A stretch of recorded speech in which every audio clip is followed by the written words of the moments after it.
ठीक आहे सर. देतोय. अध्यक्ष महोदय, पॉइंट ऑफ इन्फॉर्मेशन. अध्यक्ष महोदय, देतो.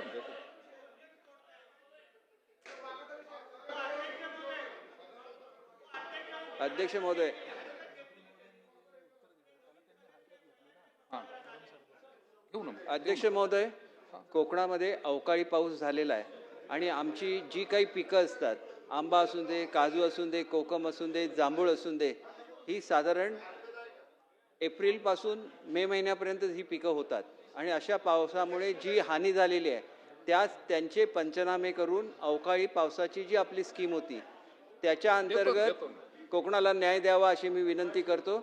आणि दुसरी बाब अशी आहे की कोकण पट्टीवर वारंवार चक्रीवादळं येत आहेत, परंतु ह्या चक्रीवादळांमध्ये आमची जी फळबागा आहेत या नष्ट होत आहेत, तरी त्यांना सुद्धा कॉम्पन्सेशन मिळण्याच्या संदर्भातल्या सूचना या आपण मंत्री महोदयांना कराव्या, सरकारला कराव्या अशी विनंती आहे. सन्माननीय सदस्य अनिल पाटील.